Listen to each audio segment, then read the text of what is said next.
Hello students, welcome to the session on computer networks. In our today's session, we are going to continue the topic called multiplexing.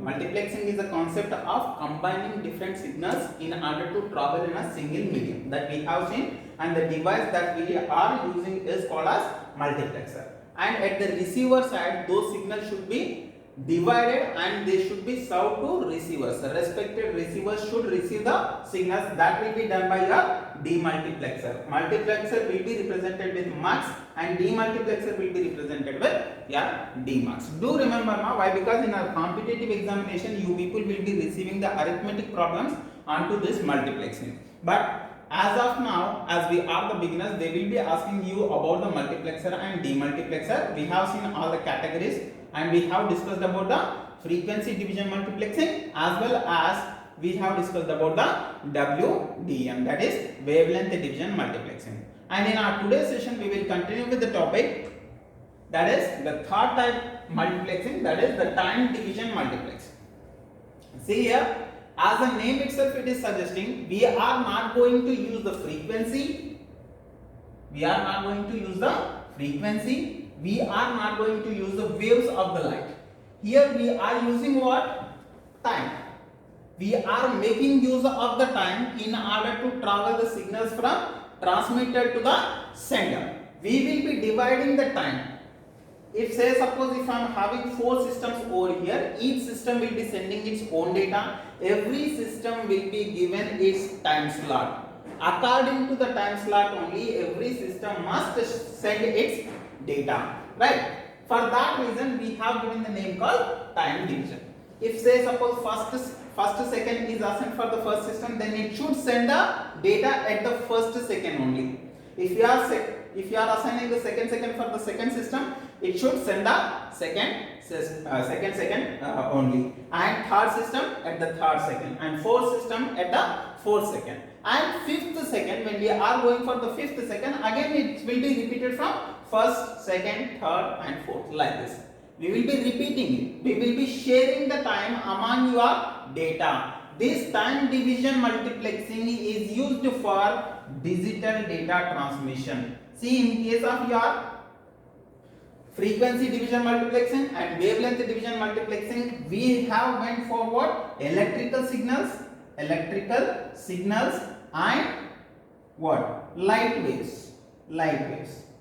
In the first case, that is frequency division multiplexing, we have used what? Electrical signals to transmit the data. In a case of WDM, we have used light waves in order to transmit the data. But in this particular case, time division multiplexing, we will be transmitting the data in analog or as a digital.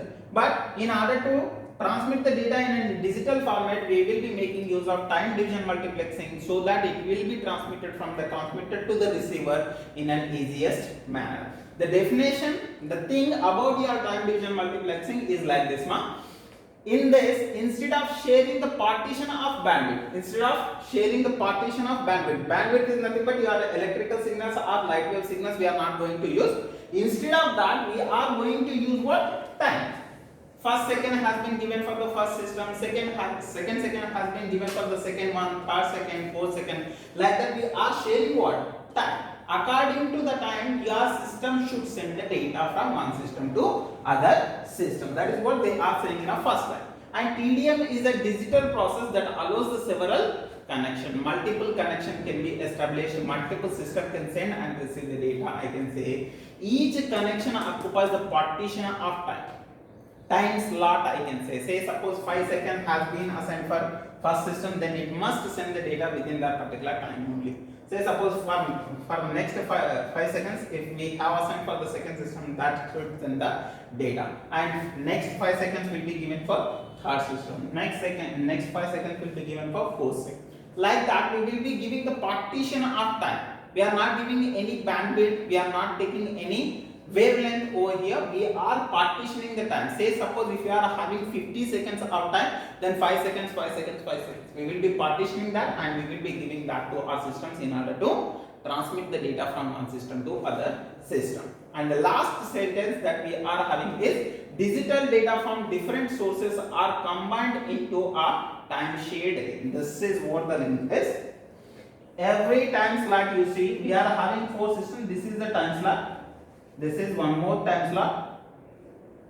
I hope it is visible to you people. Okay, and this is the next time slot, and this is the next time slot, and these two are the next time slots. And you can consider that the first second has been given for the first system. First system will be giving the information over here, and the next time second one, and the next time third one, and the next time fourth one, like this. Okay, at the last fourth one will be sending the data. The time slot has been closed now, and then next time slot again the first system will send, again the second system, again third system, fourth system, like this we will be transmitting the data from one system to other system, I can say. But you see while we are transmitting the data, in case of your frequency division multiplexing and wave division multiplexing, we have considered that every system is generating the signals at the same time. But in case of digital form, it is not mandatory that you should generate the signals at the same time. Sometime, for example, say suppose when you are considering the first second, this is the first slot, this is the first slot. At that particular time, it may have the data, but this third system may not have the data at that particular time, and fourth system will be having the data. But still, we will be allocating the time for third system also. It need to send. If it is not there, we will be giving a blank time slot, and we will be wasting that particular time slot. Okay, this is how we will be transmitting the data over your channel while we are using your time division multiplexing. Okay, this will be easier when we are going for the categories of time division multiplexing. We will be having two kind of time division multiplexing. One is synchronous time division multiplexing, one is asynchronous time division multiplexing. As we could see, the disadvantage when we are sending it in a sequence manner will be solving them by using different methods, I can say. Okay, these are the things that we have discussed in the previous slide itself. That is, usually we can use to send the digital or analog signals, and data from various sources are carried to the respective time frame. Here you see frame is nothing but this is the frame. This is the time frame, I can say. First system, second system, third system, fourth system. Every system has been given now with the time. So this will be considered as a frame. Every system will be having its frame. In the frame, we will be following the syntaxes. Okay, consider this as your frame. As I told you people that we will be having what? Two kind of time division multiplexings. That is synchronous time division multiplexing. Second one is statistical time division multiplexing. This statistical time division multiplexing is also called as asynchronous time division multiplexing. Okay, now see the comparison and see the difference between your synchronous TDM and asynchronous TDM. This is the first one we are going to discuss, that is your synchronous time division multiplexing. In the synchronous time division multiplexing, consider that we are having these 5 systems, and each system will be generating its own signals. And for the first second, when we are transmitting the data, and here the concept is same, by using the multiplexer we will be combining all the signals through single channel. We will be sending the data. Every frame will be taking a data from your transmitter to the receiver.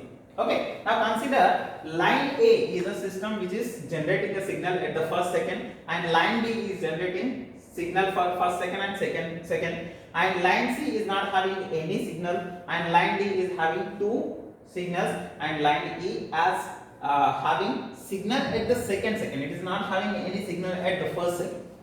But still, so consider if I am transmitting this data in a synchronous time division manner, then it will be given with the time slot for A1. A1 will be given with the time slot. See this. This one is transmitting the A1. Okay. This is the first frame. This is the second frame. This is the first second data. Okay. And B1 is also having the data. B1 is also sending the data from transmitter to the receiver. But see, in case of C, at this particular point of time, we are not having any data over here. So, empty information will be sent, empty time slot will be sent from transmitter to the receiver, even if it is not having the data. The time will be given to your line C or as system C, I can say. Okay, and after this, at this particular time, D is having some data, D is also transmitting the data from transmitter to the receiver. And after this, we are having E1. But E1 is not there over here at this particular point. So we will be sending what? Empty ones. This one is representing frame 1. Okay, now see at the second point of time. At the second point of time, A1 is not having any data, so empty slot will be sent. And B is having B2 data, B2 has been sent. And C is not having any data at this particular point also, so we will be sending the empty time slot. And D2 is having and D2 is having the time, so we are sending D2 and D2. We are not having anything to send again, so we will be stopping the frame over here. So each and every system will be assigned with its time slot, even if there is no data at that particular point.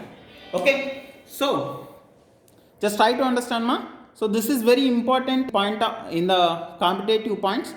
Okay. So the next one that we are going to say is asynchronous time division multiplexing. This is the example. See, in this previous case, we are wasting these slots.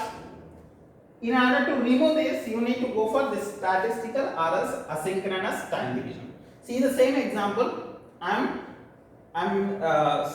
traveling through this multiplexer and I am making that to travel in a single channel. So A1 is having the data, so I am sending the A1 data, and B1 is also having the data, and B1 will be sent. But C is not having any data. I am not wasting any time slot over here. In the next time only, I am sending what? D1. And E1 is also not having any data. So this frame will be allocated for A, B, D. It will be not having any time for C and E. Why? Because at that particular point, it is not having any data. In the same way, at the second point of time, B2 is having the data. See, A is not having any data. So A will be not given with any time, B will be given with the time, and C is also not having any data, and D is having the time, so we will be sending it data, and E is also having the data, so we will be giving the task. If there is no data exists at that particular point, we will be not giving any time slot, any frame for that particular line, I can say, so that it will be reducing the time waste. Okay, this is what your asynchronous and synchronous time division multiplexing is. This is a theoretical part. Now it is very important when you are going for the computer networks. Okay, even in your competitive examinations also they may ask few questions from this particular topic, that is time division multiplexing. I hope it is clear to you people. That's it for now. See you in the next one. Thank you.